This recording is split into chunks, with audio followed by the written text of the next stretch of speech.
सबसे पहले मैं बीएसएफ के 59th रेजिंग डे के एक दिन पहले मैं अपने सभी प्रेस के, प्रिंट मीडिया, इलेक्ट्रॉनिक मीडिया के सभी मित्रों का मैं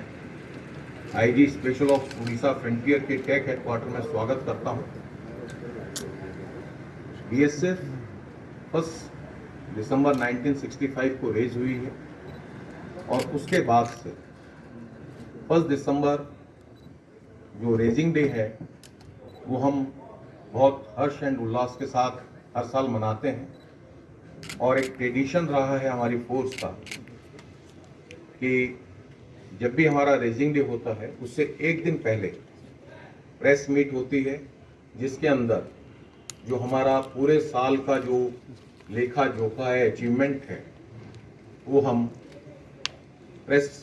के थ्रू देशवासियों को हम बताते हैं कि पूरे साल के अंदर सीमा सुरक्षा बल की क्या एक्टिविटीज़ रही हैं, क्या कमियां रही हैं, वो सारी हम लोग साझा करते हैं।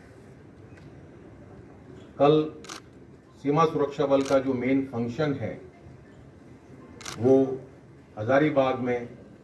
सेलिब्रेट हो रहा है। हजारीबाग में हमारे देश के माननीय गृह मंत्री श्री अमित शाह जी बीएसएफ परेड की सलामी लेंगे और देश को और बीएसएफ के कार्मिकों को संबोधित करेंगे। आप सभी जानते हैं नक्सलवाद की वजह से 2009 में हमारी सरकार ने पहले नक्सलवाद को एक स्टेट की प्रॉब्लम के तौर पे देखा जाता था, लेकिन 2009 में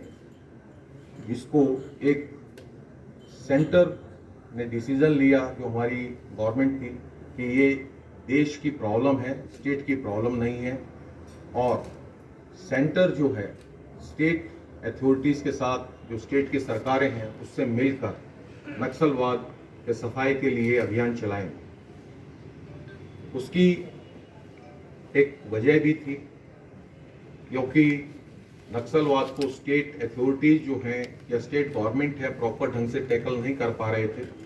अपनी पूरी मेहनत के साथ स्टेट भी काम कर रही थी, लेकिन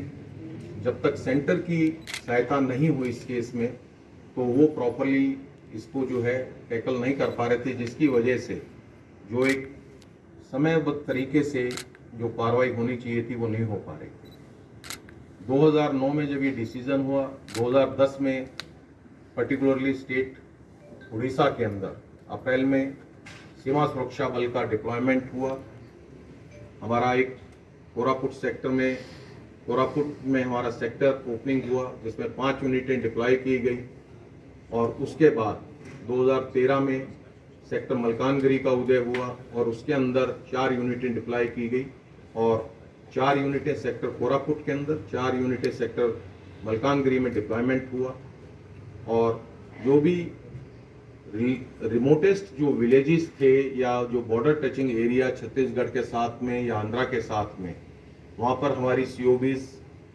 खुली हैं और अभी भी खुल रही हैं ताकि नक्सलवाद के अगेंस्ट हम अपना प्रॉपर कार्रवाई कर सकें। आपको सभी को पता है क्योंकि आप सभी जो मीडिया के हमारे फ्रेंड्स हैं, मित्र हैं, बंधु हैं, आपको सबको पता है कि सबसे पहले और सबसे ज़्यादा इफेक्टेड एरिया जो था कोरापुट और मलकानगिरी था। मैक्सिमम एक्टिविटीज़ कोरापुट और मलकानगिरी डिस्ट्रिक्ट में नक्सल्स की होती थी, लेकिन जब से सीमा सुरक्षा बल की वहाँ डिप्लॉयमेंट हुई है और डिस्ट्रिक्ट कोरापुट और मलकानगिरी के रिमोटेस्ट एरियाज़ में जाके हमारी जब सीओबी इस्टेब्लिश हुई हैं, पुलिस के साथ और एसओजीज के साथ मिलके हमने जो ऑपरेशन लॉन्च किए हैं, आज स्थिति ये है कि पिछले 3 साल में मलकानगिरी और कोरापुट डिस्ट्रिक्ट में कोई भी नक्सल रिलेटेड एक्टिविटीज़ नहीं हुई है, जबकि साइमल्टेनियसली हमने पूरे एरिया को प्रॉपर डोमिनेट करके उनके जो डंप्स थे, उनकी आईडीज़ थी, उनके हथियार थे, उनके लिटरेचर थे, हमने उनको सीज किया है और इसकी वजह से उनकी एक कमर को हमने तोड़ दिया है एक तरह से। और स्टेट गवर्नमेंट ने एक डिसीजन लिया सेंटर के साथ मिलके कि अभी कोरापुट तकरीबन जो है पीसफुल है, तो कोरापुट से बीएसएफ की बटालियन एक मूव करके कन्माल जानी चाहिए, क्योंकि कन्माल में जो इंट की रिपोर्ट है कि वहाँ पर अभी बॉर्डर टचिंग जो छत्तीसगढ़ है या जो दूसरा जो एरिया है वहाँ से उनकी मूवमेंट है,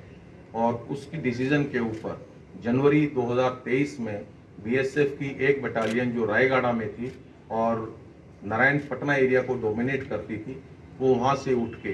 कन्माल डिस्ट्रिक्ट में चली गई है। और जब से सीमा सुरक्षा बल की बटालियन वहाँ गई है, तब से जनवरी 2023 से लेकर और आज तक कोई नक्सल रिलेटेड एक्टिविटीज़ वहाँ नहीं हुई है। वहाँ पर हमने